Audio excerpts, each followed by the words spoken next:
Good morning, all of you. Diploma third sem mechanical, subject SM, chapter number 8. પહેલો topic છે principal plane.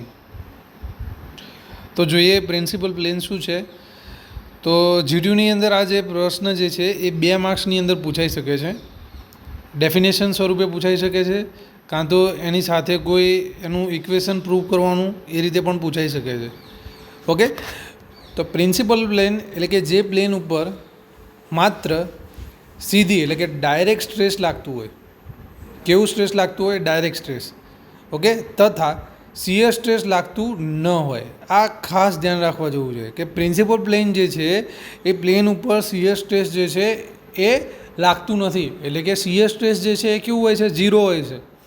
આ તમને કોઈ objective પ્રશ્નની અંદર પણ પૂછી શકે છે કે પ્રિન્સિપલ પ્લેનની અંદર શિયર સ્ટ્રેસ કેવું હોય છે? તો 0 હોય છે. ઓકે, તો એ જે પ્લેન જે છે એને આપણે પ્રિન્સિપલ પ્લેન તરીકે ઓળખીએ છીએ.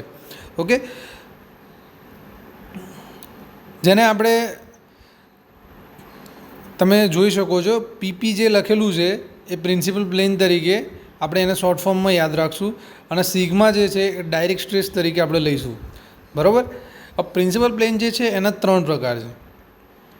ઓકે, તો એની અંદર પહેલું છે કે મેજર પ્રિન્સિપલ પ્લેન, કે જે મુખ્ય એટલે કે મેજર જે પ્રિન્સિપલ પ્લેન એક્સિસ જે હોય ત્યાં હોય. ઓકે, બીજું જે છે એ માઇનર. ઓકે, અને ત્રીજું જે છે એ ઇન્ટરમીડિયેટ. તો 3 પ્રકારના પ્રિન્સિપલ પ્લેન હોય, એક મેજર, માઇનર અને ત્રીજું ઇન્ટરમીડિયેટ. પ્રિન્સિપલ પ્લેન જે છે એ આડું, ઊભું અને ત્રાંસું 3 પ્રકારનું હોઈ શકે છે. ઓકે, તમે ફિગરની અંદર જોઈ શકો છો કે 3 પ્રિન્સિપલ પ્લેન આપેલા છે. Okay, figure number 1, figure number 2 અને ફિગર નંબર 3. ઓકે, તો 3 પ્રકારના પ્રિન્સિપલ પ્લેનની આપણને રિપ્રેઝેન્ટ કરેલા છે. અહીંયા જે શિયર સ્ટ્રેસ જે છે તાવનું મૂલ્ય કેવું થશે? 0. જે અગાઉ આપણે ડિસ્કસ કર્યું એ પ્રમાણે કે પ્રિન્સિપલ પ્લેન જે છે એ પ્રિન્સિપલ પ્લેનની અંદર જે શિયર સ્ટ્રેસ જે છે એનું મૂલ્ય કેવું થશે? 0 થશે. નેક્સ્ટ છે પ્રિન્સિપલ સ્ટ્રેસ. અગાઉ આપણે જોઈ ગયા પ્રિન્સિપલ પ્લેન, હવે આ છે પ્રિન્સિપલ સ્ટ્રેસ.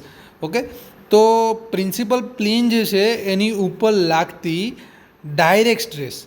કેવી? Direct stress. ઓકે, તો એને શું કહેવામાં આવશે? પ્રિન્સિપલ સ્ટ્રેસ કહેવામાં આવશે. ઓકે, નેક્સ્ટ છે મટીરિયલ પર લાગતી સ્ટ્રેસના અમુક કિસ્સા કે જે આપણને પૂછાઈ શકે છે કે આપી દે કે માત્ર એક જ ડાયરેક્ટ સ્ટ્રેસ હોય તો એના પર કયા પ્રકારનું લાગે. તો આપણે જોઈએ. પહેલો મુદ્દો જે છે એ એવો છે કે એક ડાયરેક્ટ સ્ટ્રેસ લાગતું હોય ત્યારે શું થાય. તો આ તમે જે પ્લેન જોઈ શકો છો ફિગરની અંદર. ઓકે, આ પ્લેન તમે જોઈ શકો છો. તો એની અંદર જોઈએ તો બંને બાજુ સ્ટ્રેસ લાગે છે. બરાબર છે. આ બાજુ સિગ્મા 1, આ બાજુ સિગ્મા 1 મેજર સ્ટ્રેસ. થીટા જે છે એ પ્લેન EFને વર્ટિકલ પ્લેન સાથે જોડેલો હોય છે. આ પ્રકારના કેસમાં સિગ્મા 2નું મૂલ્ય જે છે એ તાવ કેવું હશે? 0 થઈ જશે. ડાયરેક્ટ સ્ટ્રેસ લાગતું હોય ત્યારે આ પ્રકારનું લાગશે. Sigma 1 major direct stress, sigma 2 minor direct stress. તાવ થીટા જે છે EFના પ્લેનનો વર્ટિકલ પ્લેન સાથેનો જે ખૂણો જે છે એ છે. બરાબર છે. આમાં પણ કેવું હશે? તાવનું મૂલ્ય કેવું હશે? 0 હશે. એ રીતે ડાયરેક્ટ સ્ટ્રેસ, એક ડાયરેક્ટ સ્ટ્રેસ હશે અને એક શિયર સ્ટ્રેસ હશે. જેમાં તમે જોઈ શકો છો એ પ્રમાણે એમાં પણ સિગ્મા 2નું મૂલ્ય કેવું થશે? 0 થશે. 2 ડાયરેક્ટ સ્ટ્રેસ અને શિયર સ્ટ્રેસની વાત કરીએ તો બધી જ વેલ્યુ આપેલી છે. ઓકે, એની અંદર તમે જોઈ શકો છો. હવે આપણે આ ફોર્મ્યુલા યાદ રાખવાના છે કે normal stress, tangential stress, resultant stress. Sigma n sigma 1 plus sigma 2 by 2 plus sigma 1 minus sigma 2 by 2 cos 2 theta plus tau sine 2 theta. Sigma t sigma 1 minus sigma 2 by 2 sine 2 theta minus tau cos 2 theta માં sigma r જે છે sigma nની square plus sigma tનો square. હવે sigma n normal stress છે, sigma t ટેન્જન્શિયલ છે, sigma r resultant stress છે, sigma 1 major direct stress, sigma 2 minor direct stress. Theta જે છે ત્રાંસા પ્લેન માટેનો છે. તમે ફિગર જોઈ શકો છો.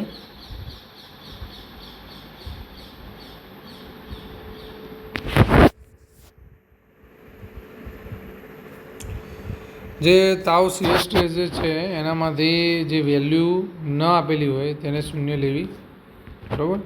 સિગ્મા 1 જે છે એ જે એક્ઝામ્પલની આપેલી મોટી સ્ટ્રેસ જે છે, મોટો સ્ટ્રેસ જે છે સિગ્મા 1 તરીકે લેવું. સિગ્મા 2 નાનો સ્ટ્રેસ જે આપેલો એ લેવો એક્ઝામ્પલની અંદર. ઓકે, ટેન્સાઇલ જે હશે એ કેવો આવશે? પ્લસ આવશે, અને કોમ્પ્રેસિવ માઇનસ આવશે. એ પ્રમાણે એની નિશાની લેવી. ઓકે, જ્યારે સાઇન પ્લસ કે માઇનસ પ્રમાણે હોય તો tensile sigma 1 plus, sigma 2 tensile plus, sigma 1 tensile plus, sigma 2 compressive minus. એ રીતે sigma 1 compressive plus, sigma 2 compressive plus હોય ત્યારે સિગ્મા 1 કોમ્પ્રેસિવ પ્લસ અને સિગ્મા 2 ટેન્સાઇલ માઇનસ આવશે. શિયર સ્ટ્રેસ વધે અપ એન્ડ ડાઉન આપણે જોઈ શકીએ તો પ્લસ, અને એટલે આ પ્રકારનું હોય તો પ્લસ આવશે, બરાબર છે. અને આ પ્રકારનું હશે તો કેવું હશે? માઇનસ આવશે. પ્રિન્સિપલ પ્લેનનું આ સૂત્ર યાદ રાખશું. Sigma 1 plus sigma 2 by 2 plus sigma 1 plus minus sigma 2 by 2 whole square plus tau square. જે આ જે છે એ મેક્સિમમ માટે હશે સિગ્મા n1. ઓકે, પછી સિગ્મા n2 જે છે એ sigma 1 plus sigma 2 by 2 minus under root sigma 1 minus sigma 2 by 2 whole square plus tau square. Sigma T maximum sigma n1 minus sigma n2 by 2 tan 2 alpha 1 બરાબર 2 tau sigma 1 minus sigma 2 alpha 2 બરાબર sigma 1 plus 90.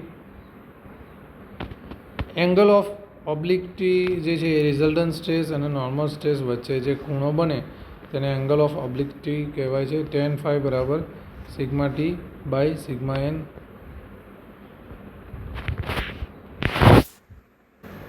હવે આપણે numerical જોઈએ.